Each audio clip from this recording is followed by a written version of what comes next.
honestly. Room that is not... Yeah, that's fine.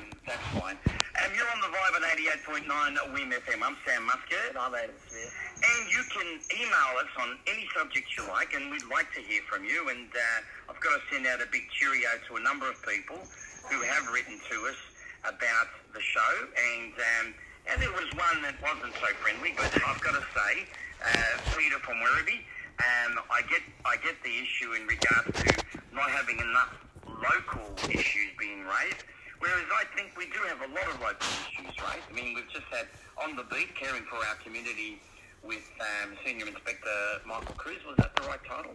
Superintendent Michael Cruz, which was all about community. And our next guest, which we'll announce in a minute, yes, it's about our country, and it's about, our involvement in the First World War and the Second World War, which we'll talk about that.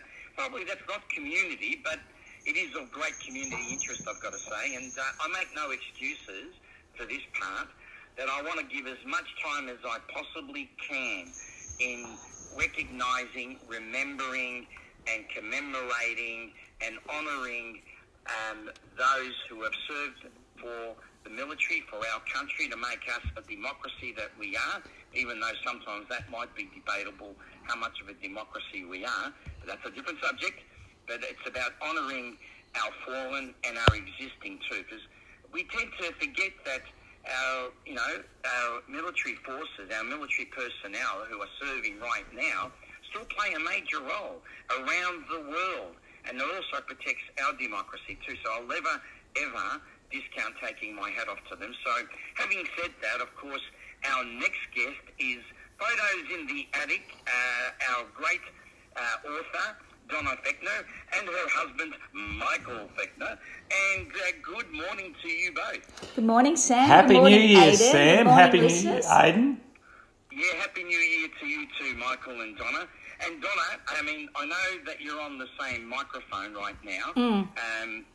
And we're going to have to be careful what Michael says too, because he'll just keep interjecting. Isn't that right? Well, he often talks over the top of me too, Sam. So I have a very sharp elbow here, and I'll be using it. She's got a sharp tongue too.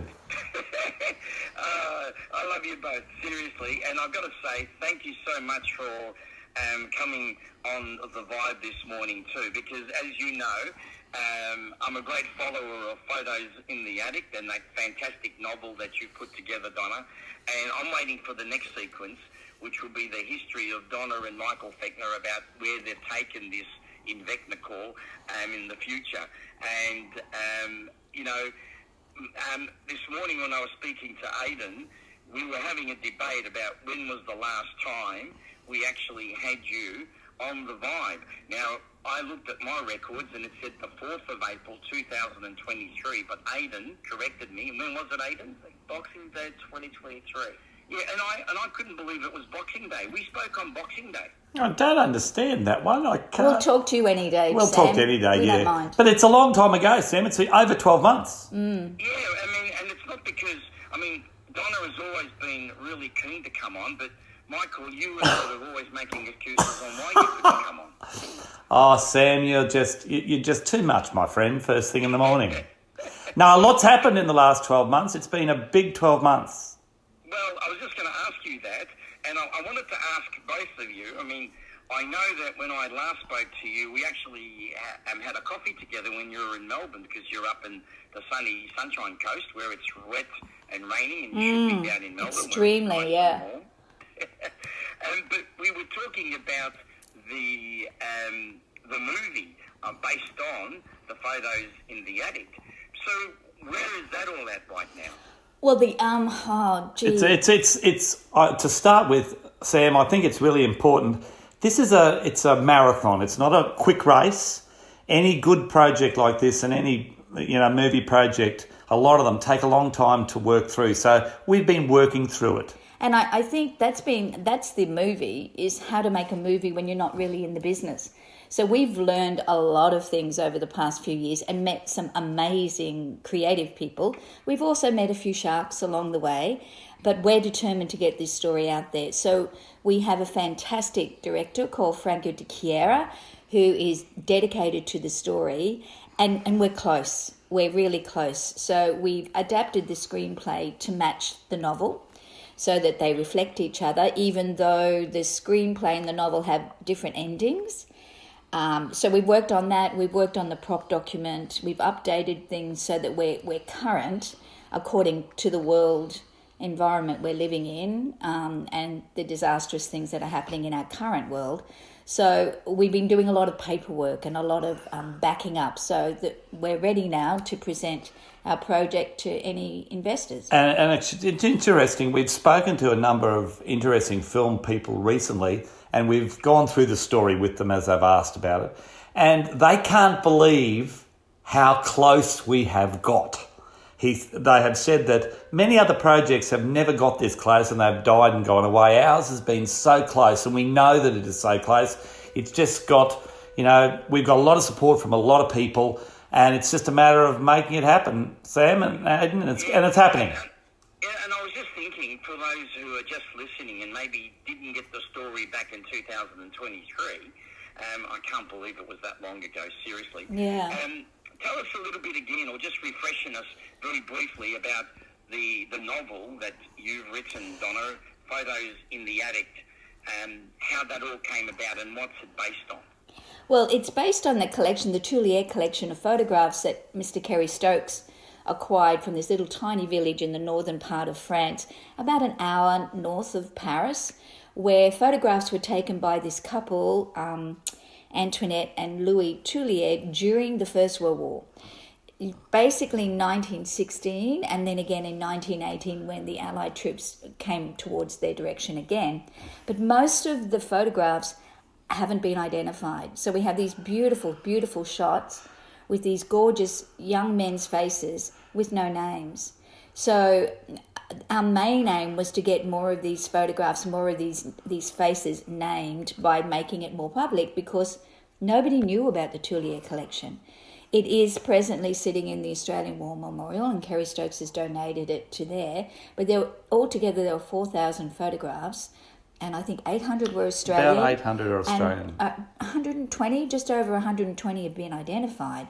So there's 600 plus boys whose faces aren't acknowledged, and families who haven't realised that maybe they do have a photograph, because most of these boys carry these photographs and were killed in Pozieres and all of our big battles straight afterwards.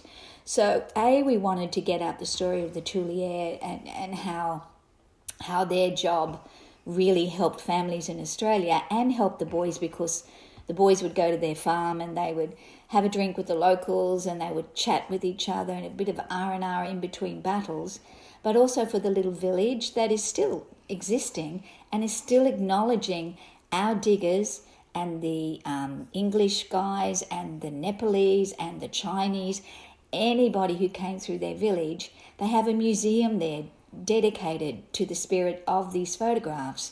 So we can't let that just disappear. And it's a different story. It's a story about behind the lines. I think, as we've discussed before, Sam, we've talked about, and we know a lot about the battles that occurred during the First World War, and we commemorate those and remember those with great reverence. But this is a story that's very different. It's about behind the lines, and it tells relationships. And Donna's book is about relationships between the French people and the Australian soldiers and what occurs in that space. That still exists today. Yeah, if you go down the main street of Vignacourt and they say "Et tu Australien," and you go, you're in for coffee and wine and dinner, they still celebrate us and our beautiful diggers before us. You know what, I've got to say, and you heard my intro, and I meant what I said. I'm dedicated to basically, I don't want to use the terminology advertise, but remembering those that have fallen, those that are still serving, and the great sacrifices that people made, before and still till today. And when you think about Vignacourt and you think about that there is over 400 graves of Australian soldiers buried there, and your book, that novel, to me was an eye-opener, but more importantly, I actually felt being there and what it was like to be there, and and the joys and the sadness and the two brothers looking for their brother and the whole story, how it evolves. Yeah. You know, I don't think we give enough credence and enough acknowledgement to these people. Yes, we do it on Anzac Day. Thank you very much. But that's all that it seems to be. We don't get out there and thank them. It's the same like Victoria Police or our emergency services. When I think about what's taking place right now in the United States, in Los Angeles, Yes. the sacrifice that the emergency services, the responders, the first responders, where they go, they put their lives on the line to save others. No different than our military, if more so, more dramatic. And you think about what took place here in Vignacourt. And I think, Sam, also, this is about, we're not talking necessarily about heroes here. We all know some of the great heroic actions that some soldiers made, getting VCs and all sorts of things for their actions in time of war. But this story is about the everyday Australian, Correct. The everyday guy who went off. And that's why, Michael, that's why I love the book, because it's not talking about the heroes. No, and not that we have any problems with that, because there is a place for that. Absolutely. But these guys, you know, like of the many hundreds of thousands of Australian soldiers that went overseas, and of the 50-odd thousand that didn't come back, many of those were just everyday Joes from little back blocks in Australia that went off to war. They served their country and king, and the fact that they had a photograph taken in this little village in the north of France, and that's being remembered, I think adds to the whole significance of our remembrance. Plus, also, I think the likes of yourself and George Petro with the Art of Yes. Sacrifice, and he'll be launching a new book soon.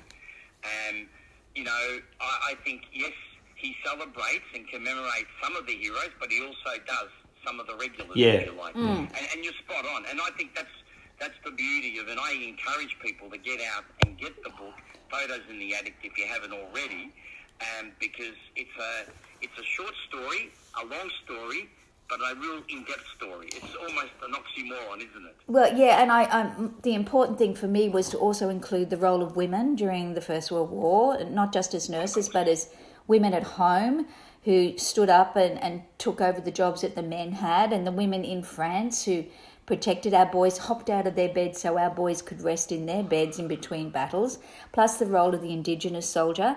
So there's other people in there besides your local guy from down the road in the farm down the road. So it's a collection of people, which is unfortunately... And although it's historical fiction, it's fact. There's a lot of fact. There's a lot of fact in it. The names that are used are real. They're real soldiers. And this isn't the only village where photographs were taken, but Louis and Antoinette kept every single photograph, and that is the significance of it. Antoinette was a bit of a flirt, so you can tell the photographs. Oh, really? You could tell the photographs where she was involved, because the boys are holding onto a bottle of beer, or they're holding onto a duck or a dog, and you can imagine for that moment of PTSD in between battles, for the boys, farm boys, to go and sit in a farm and nurse a duck or pat a dog or just chat to the locals would have been such an experience for them to forget about what they were experiencing. And Sam, one of the really exciting things was we were there in September last year for a number of reasons, and in the barn we found a number of other glass photographic plates. Oh, wow. We actually found some new ones, and they are quite spectacular. If anyone wants to have a look at them, they're on our website, photosintheatticproject.com, and you can see the 5 or 6 magnificent photos. There's one of an English guy on a motorbike, an Australian guy standing up, and an English guy. They are just spectacular, and they were in the wall of the attic. So I have to say they weren't just found. So whenever we go there, Michael scrambles to the attic and starts digging. I'm not digging. Digging between the walls. I've got to find something. And sure enough, he found about 6 or 7. Yeah. But the quality of these photos, is unbelievable. 100 plus years later, with chook poo all around the They outside, haven't been identified. Pigeon poo, they're covered in dirt and dust. But you hold them up to the light and these soldiers come alive, and the quality is amazing. I just had a vision that Michael is walking through customs with a shovel and a pick. No. Yes, yes. And I could just see him. No, Sam, they belong. They belong in Vignacourt, and they're there for the Vignacourt people. But my goodness, I know what it's like finding treasure. And I can only imagine when the Channel 7 team and the War Memorial team found them in 2010 in the barn, and they found the big collection. The fact that, you know, the feeling of finding these couple, and Valerie, who is the director of the museum, just could not believe it as well. You know, and she's got these wonderful things to show people that come through now, the actual real plates. I'm glad they're made of glass, because I could imagine Michael shoving them down his undies on the way through the airport. Please, no. So I'm glad. You just gave me a real bad vision. I know. But for some, That's not a picture, is it? No. Sam, Who's busting to ask you a question, by the way. Oh. He's Oh, been go. there patiently. Sure. He's laughing, and we've just had a terrible vision. Michael, no, forget those jokes. Anyway, go on. What were you going to ask him? I want to go back to the women. You were saying how they played a different role. So I want to ask, what sort of role did they play? Well, in the First World War, it was basically as nurses, as beautiful nurses who travelled all the way over there, and many of them are buried on the Somme as well. So that was the main role. Now, of course, women are involved face-to-face combat. It's completely different. But it was also that role of mother, sister, girlfriend. Quite a few Australian fellows ended up marrying French girls and had bubbies that are, you know, half Australian, half French. actually, we came across a couple of years ago. We came across a woman who came to our barbecue that we have on Anzac Day in Vignacourt, and she came and she just realised that her grandfather was an Australian soldier, and she's a French woman. And I looked at her and she had red hair and freckles. And I thought, yes, my sweetheart, you are part Australian. Welcome. So they're still discovering all of that. So, and here in Australia, the women left behind, that was difficult for them too. They took up the heavy duty roles in big companies, in farms. So Looking after families. plus also left with their children, worried if dad's going to come back or whether they are actually going to get married. So there's a love triangle in this story where the Australian soldier has to choose between a woman he's fallen in love with in France or his fiancée in Australia. And Sam, there's something for your listeners, because it's been 12 months, we've done a podcast called Yeah, I know. That's why you dropped me. Why Not Take a Chance? And if your listeners have got a chance, it is a rollicking view of the last 10 years of the journey in the making of all of this, the Vignacourt story and everything that goes with it. It's on Podbean. Why Not Take a Chance? It's well worth a listen. There's 12 episodes of 20 minutes. And there is 12 episodes that are great. And I tell you, there is a 13th episode coming very shortly that is going to blow people's minds. Well, you know what? I've actually listened to your podcast, and I've got to commend you. Although I've got to take some credit, I think I'm the one that got you going with it. Absolutely, you did. Sam. We should have made an acknowledgement. You taught us everything. We're Sam. sorry, we didn't acknowledge you, No, Sam. I didn't teach you everything. You taught me a great deal, but I will take credit for that one, I reckon. Because Well, yeah. you came on the show, you were green, we've been able to talk about your book, and we're actually running out of time, believe it or not. Oh. Photosintheatticproject.com is really worth having a look at. I have been following you guys, and Why Not Take a Chance podcast is amazing. There's some amazing stories. But just before we go, quickly, Aidan has another question. Yes, Aidan. What will be happening on Anzac Day in Vignacourt? Right. Well, this year is going to be very, very special. Obviously, there will be our barbecue again. There'll be the Vignacourt run that they normally have. They do a run. They've started training already. It's a 5 kilometre or 10 kilometre run, and it's still chilly. And they have, like, this is not on Anzac Day per se, because Villebretonnieu has the dawn ceremony, and that's a bit of a drive from Vignacourt. And then Bulcourt has some celebrations too, or commemorations. So it's Anzac Week in Vignacourt. And there'll be a lot going on. The brasserie of the Somme, about 20 minutes from Vignacourt, will be making an Australian beer that is infused with Bundaberg rum. And that will It's a bit dangerous. but that will be at the barbecue, and there'll be a very, very special launch. Plus, as well as that, everybody in the village gathered together at the museum in the Tulier House and march through the village and end up at the cemetery and offer flowers to the boys in their graves. And that is, again, the remembrance over 110 years later of what... Will I get an invite? Of course you get an invite. Absolutely. You can be there. We'll be there.